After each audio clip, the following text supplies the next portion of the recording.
Selamat pagi Bapak Ibu yang diberkati oleh Tuhan. Ialah supaya kita tetap setia dan percaya kepadanya. Shalom saudara-saudara yang terkasih dalam Yesus Kristus. Kita patut bersyukur dan berterima kasih karena kasih dan penyertaan Tuhan kepada kita sampai tiba pada sore hari ini. Dan kita telah melakukan aktivitas kita dan kegiatan kita di sepanjang hari. Dan pada saat ini kita berkumpul dengan keluarga kita. Kami dari Gereja Masih Advent Hari ke-7 Sidang Jemaat Jesilupuro Surakarta akan membawakan ringkasan sekolah sahabat yang berjudul Hati Judas. Tetapi sebelum kita memulai, marilah kita mengundang Roh Kudus untuk hadir di tengah-tengah kita agar kita dapat mengerti arti pelajaran ini dalam kehidupan dan Quran kita. Mari kita berdoa. Bapa di surga, kami patut bersyukur dan berterima kasih karena kasih dan penyertaan Tuhan kepada kami semua, Bapak. Di sepanjang hari sampai tiba di sore hari ini, Tuhan telah pimpin kami dan memberkati kami dalam aktivitas pekerjaan kami dan di segala kegiatan kami, Bapak. Dan pada saat ini kami berkumpul dengan keluarga kami, akan mendengarkan sebagian dari firman-Mu yang besar itu melalui renungan ringkasan sekolah sahabat dari Gereja Masih Advent Hari ke-7 Sidang Jemaat Jesilupuro yang ada di kota Surakarta ini. Berkati kami Bapak, urapi kami melalui Roh Kudus-Mu supaya kami dapat mengerti kasih Bapa, kasih Yesus Kristus dan kasih Roh Kudus dalam kehidupan kami. Mohon ampun segala dosa pelanggaran kami, di dalam nama Yesus kami berdoa dan mengucap syukur. Amin. Saudara-saudara yang terkasih dalam Yesus Kristus, pelajaran kita di sepanjang satu minggu ini adalah hati-hati dengan ketamakan. Sesuai dengan apa yang dikatakan di dalam ayat hafalan, di dalam Lukas 12 ayat 15 dikatakan apa? Katanya lagi kepada mereka, berjaga-jagalah dan waspadalah terhadap segala ketamakan. Sebab walaupun seorang berlimpah-limpah hartanya, hidupnya tidaklah tergantung daripada kekayaannya itu. Saudara-saudara, Yesus Kristus telah mengamarkan kepada kita untuk berhati-hati dengan ketamakan. Apa itu ketamakan? Ketamakan didefinisikan sebagai suatu keinginan luar biasa pada kekayaan atau kepemilikan yang sesungguhnya bukan milik Anda. Ketamakan adalah masalah besar, cukup besar untuk berada di sana tanpa berdusta, mencuri atau membunuh. Itu sangat merusak sehingga Allah memilih untuk memperingatkannya dalam hukum moralnya yang agung. Jangan mengingini rumah sesamamu, jangan mengingini istrinya atau hambanya laki-laki atau hambanya perempuan, atau lembunya atau keledainya, atau apapun yang dipunyai sesamamu. Keluaran 20 ayat 17. Dan dikatakan seterusnya apa? Ketamakan sering didaftarkan dengan dosa yang keji yang akan membuat seseorang keluar dari kerajaan Allah. Atau tidak tahukah kamu bahwa orang-orang yang tidak adil tidak akan mendapat bagian dalam kerajaan Allah?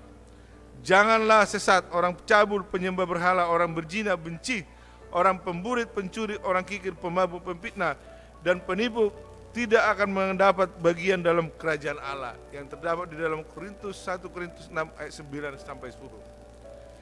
Dan yang terutama, ketamakan berada bersama dengan pemerasan, penyembahan berhala dan perzinahan. Itulah yang ayat katakan. Bagaimana dengan Judas? Kita mengetahui Judas adalah murid Yesus. Dari 12 murid Yesus, Judas adalah termasuk salah satu. Bagaimana dengan kehidupannya? Kadang-kadang saudara-saudara yang terkasih dalam Yesus Kristus, kita merasa sudah dekat dengan Tuhan. Kita merasa kita sudah di lingkungan Tuhan. Tetapi yang terutama, kita belum menyerahkan hati kita kepada Tuhan. Begitu juga dengan siapa? Judas ini. Hati Judas, satu dari cerita yang paling tragis di dalam kitab suci adalah Judas Iskariot. Orang ini memiliki kesempatan yang hanya 11 orang lain dalam sejarah dunia pernah memiliki. Apa keistimewaan dan kesempatan yang dimiliki oleh Judas? Dia dekat dengan Yesus Kristus. Dia duduk bersama dengan Yesus Kristus. Dia makan dengan Yesus Kristus. Dan kesempatan itu yang didapatkan oleh 12 murid Yesus. Tetapi apa yang terjadi? Bersama-sama dengan Yesus dan belajar kebenaran-kebenaran kekal secara langsung dari guru itu sendiri. Sangat disayangkan banyak orang yang tidak pernah memiliki kesempatan-kesempatan seperti yang dimiliki Judas akan diselamatkan. Sementara Judas yang kita tahu sekarang telah dipastikan untuk kehancuran kekal. Yohanes 12 ayat 1 sampai 8 dikatakan apa? 6 hari sebelum Paskah Yesus datang ke Betania, tempat tinggal Lazarus yang dibangkitkan Yesus dari antara orang mati. Di situ diadakan perjamuan untuk dia dan Marta melayani. Sedangkan salah seorang yang turut makan dengan Yesus adalah Lazarus. Maka Maria mengambil setengah kati minyak narwastu murni yang mahal harganya, lalu meminyaki kaki Yesus dan menyirkannya dengan rambutnya, dan bau minyak semerbak di seluruh rumah. Apa reaksi Judas pada saat Maria meminyaki kaki Yesus? Dikatakan apa? Di dalam Yohanes 12 ayat 5 dan 6 apa? Tetapi Judas Iskariot, seorang dari murid-murid Yesus yang akan segera menyerahkan dia, berkata, mengapa minyak narwastu itu tidak dijual 300 dinar dan uangnya diberikan kepada orang-orang miskin?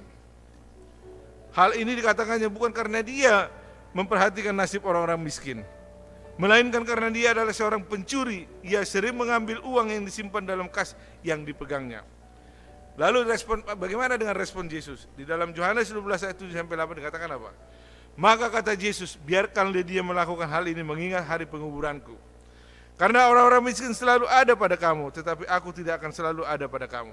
Teguran yang lembut dari Yesus untuk ucapan Judas yang tamak membawanya keluar dari pesta itu dan langsung pergi ke istana imam besar, di mana musuh-musuh Yesus berkumpul. Dia menawarkan untuk mengkhianati Yesus ke dalam tangan mereka dengan sejumlah uang yang lebih kecil dari pemberian Maria.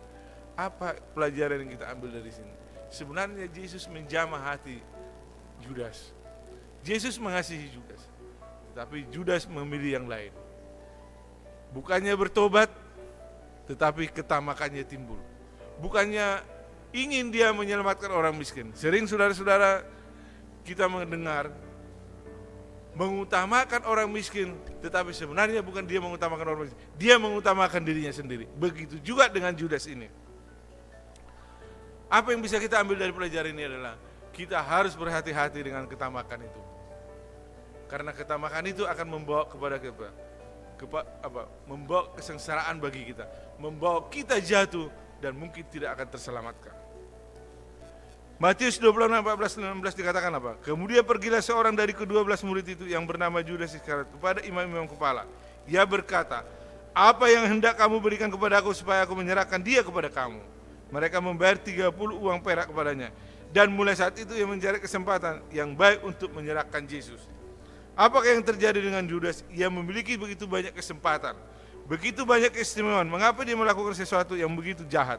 Menurut Ellen G. White di dalam bukunya dikata di Alpha dan Omega jilid 6 halaman 359 dikatakan apa? Mengasihi guru, Judas mengasihi guru besar itu dan ingin bersama-sama dengan dia. Ia merasakan suatu kerinduan untuk diubahkan dalam tabiat dan kehidupan. Dan ia mengharapkan untuk mengalami hal ini dengan jalan menghubungkan dirinya dengan Yesus. Juru selamat tidak menolak Judas. Ia memberi suatu tempat di antara ke-12 murid. Ia mempercayai dia untuk melakukan pekerjaan seorang evangelis. Ia mengaruniainya kuasa untuk menyembuhkan yang sakit dan mengusir setan. Tetapi Judas tidak sampai menyerahkan dirinya sepenuhnya kepada Kristus. Kita juga harus berhati-hati. Yesus Kristus mengasihi kita. Yesus Kristus ingin menyelamatkan kita. Dan kita harus menyerahkan hati kita sepenuhnya. Dan di dalam pada akhirnya kita semua memiliki cacat tabiat. Jika kita berserap dan diatasi melalui kuasa Allah yang bekerja di dalam diri kita, tetapi tidak sepenuhnya berserah kepada Kristus, dosa ketamakan yang dapat ia kalahkan dalam kuasa Kristus mengalahkan dia sebagai gantinya dengan hasil yang tragis. Siapakah di antara kita yang tidak berjuang dengan ketamakan di atas satu atau yang lain?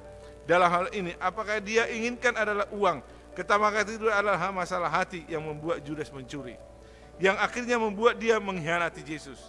Satu pelajaran yang sangat mengerikan bagi kita semua tentang bahaya yang dibawa oleh ketamakan. Apa yang kelihatannya hal kecil, satu keinginan sederhana dalam hati, dapat membawa kepada bencana dan hilang selama-lamanya. Jadi berhati-hatilah saudara-saudara dan saya, agar kita jangan jatuh ke dalam hal ketamakan. Ketamakan itu suatu hal yang halus yang mesti bisa merasuk kita, tetapi membawa kehancuran dan menjauhkan kita jauh daripada Tuhan. Kiranya Tuhan memberkati kita. Amin.